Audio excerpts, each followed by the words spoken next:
Sleep banking എന്ന പ്രയോഗം നമ്മൾ കേട്ടിട്ടുണ്ടാവും.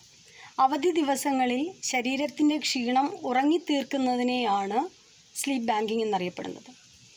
ഇപ്പോൾ കോച്ചിങ്ങിനൊക്കെ പോകുന്ന കുട്ടികൾ അല്ലെങ്കിൽ അങ്ങനെ എന്തെങ്കിലും പഠിക്കുന്ന കുട്ടികൾ രാവിലെ അവർക്ക് പോകേണ്ട അവസ്ഥയിൽ അവർക്ക് ആ ഒരു ഉറക്കം കംപ്ലീറ്റ് ആയിരിക്കില്ല. 8 മണിക്കൂർ ഉറങ്ങണം എന്നാണ് പറയുന്നത്. ചിലപ്പോൾ ആ ഒരു സമയം അവർക്ക് കോമ്പൻസേറ്റ് ചെയ്യാൻ പറ്റില്ല.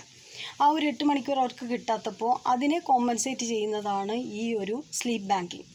നമുക്ക് ആവശ്യത്തിന് ഉറക്കം കിട്ടിയിട്ടില്ലെങ്കിൽ അത് അവധി ദിവസങ്ങളിൽ നമ്മൾ ഉറങ്ങിത്തീർക്കുന്ന ആ ഒരു സംഭവം. ഇത് ഷിഫ്റ്റിൽ ജോലി ചെയ്യുന്നവർക്കാണ് ഏറ്റവും കൂടുതൽ ഉപകാരപ്പെടുന്നത്. അതേപോലെ തന്നെ കുട്ടികൾക്ക്, ചെറിയ മക്കളൊക്കെ രാവിലെ എഴുന്നേറ്റ് ട്യൂഷനൊക്കെ പോകും. അതേപോലെ 11 മണി വരെ എന്തെങ്കിലും വർക്കൊക്കെ ചെയ്യാനുണ്ടാവും. അതിനുശേഷം ആ ഉറങ്ങുന്ന സമയം അവർക്ക് 8 മണിക്കൂർ കിട്ടില്ല. അപ്പോൾ ആ ഒരു കോമ്പൻസേഷനാണ് ഈ സ്ലീപ്പ് ബാങ്കിങ്.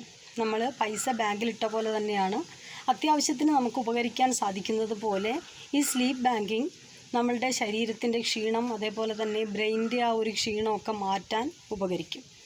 അതേപോലെ തന്നെ നമ്മളുടെ ഏകാഗ്രത വർദ്ധിപ്പിക്കാൻ, കോൺസെൻട്രേഷൻ പവർ വർദ്ധിപ്പിക്കാൻ സാധിക്കും. അതേപോലെ തന്നെ അറ്റൻഷൻ, നമ്മളുടെ ശ്രദ്ധയൊക്കെ കേന്ദ്രീകരിക്കാനും ഈ ഒരു സ്ലീപ്പ് ബാങ്കിങ് സഹായിക്കും. അതോടൊപ്പം തന്നെ നമ്മളുടെ ഇമ്മ്യൂണിറ്റി സിസ്റ്റം വർദ്ധിപ്പിക്കും. നമ്മൾ ഉറങ്ങാതെ നമുക്ക് പല രോഗങ്ങളും പല ക്ഷീണവും പല ഹെൽത്ത് ഇഷ്യൂസൊക്കെ വരുന്ന സമയത്ത് അതില്ലാതാക്കാൻ ഈ ഒരു സ്ലീപ്പ് ബാങ്കിങ് സഹായിക്കും. ഇതിൽ സ്ലീപ്പ് ബാങ്കിങ് എന്ന് പറയുന്നത് ജസ്റ്റ് ഒരു കോമ്പൻസേഷൻ മാത്രമാണ്.